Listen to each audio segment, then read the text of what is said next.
want to take you back a little bit. Yeah. And I feel like when I read about you and when the audience is getting to know you here, there's very little information about Norway, or you being such a proud Norwegian. You're an European Indian who literally moved her base from Europe back to India for her passion. And you have family that lives there. We're all South Asian American here. We totally appreciate this whole global Indian living lifestyle. It is, yeah. Talk to me about how was Norway, being a European Indian. How is that lifestyle growing up?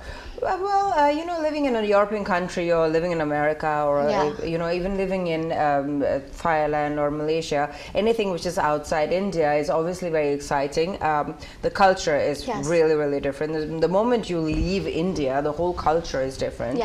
We as Indians, or Pakistanis or Bangladeshis or Sri Lankans, we hold on to our culture way well. Really closely, yes. Really closely, and I'm proud of my parents doing that to me, because hadn't that happened, I would not be where I am today.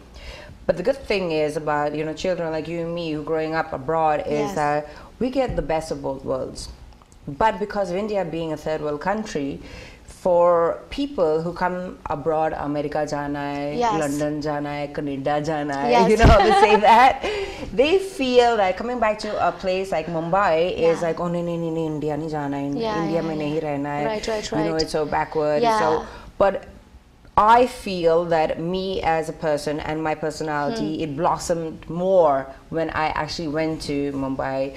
I was like, my culture was held on to me so strongly in Norway that there was a lot of I can't use the word fear, but there was a lot of things like, the whole family is living in Norway. What is it that you're going to do? You're doing something backwards. They felt that's the way they felt, right? Because you weren't leaving out of, you weren't migrating out, you were migrating back in. Exactly. Though my whole family is still in Norway, and they hardly actually come to India.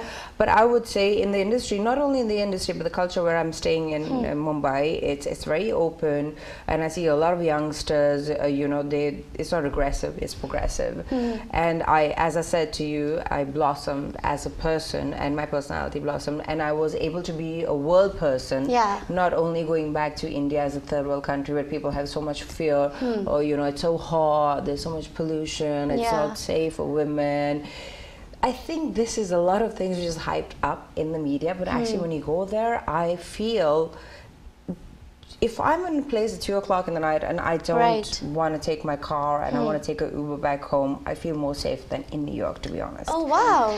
Talk to me a little bit about your personal, favorites and, in terms of experience. And also, when you look back at the Bollywood journey especially, what were some of your most, proudest decisions you think you made? I think, when you come to the industry where you're in, the years and when I entered, for any Indian girl or any artist or any woman, what it is to always be the center of attraction. Mujhe to heroine banna hai. It's basically like that. Though cinema is not all about that. Amjad Khan in Sholay had few scenes and he was like, wow, people still remember in today's date. It's not about how many scenes you have. It's not about how much camera time you have or how many songs you have. It's just about to be remembered. Whatever job that you do, just be remembered. And for me, it took a lot of time to understand these things. I remember I did Naples as a main lead. A lot of people saw it, but then I did a song called Chameli and Sajna Sajna in Chameli, and that was a super hit song. And taking that decision was like, I'm not the main lead in the movie. Should I do an item number? Would I be looked at as a sex symbol? Is this good for me? But the main thing is, as I said earlier before we walked in, is just keep working. Keep working. You got a small role, big role, whatever it is, just keep working. I remember when I signed my movie Wanted with Salman Khan, at that time I was like, he's been a friend, right?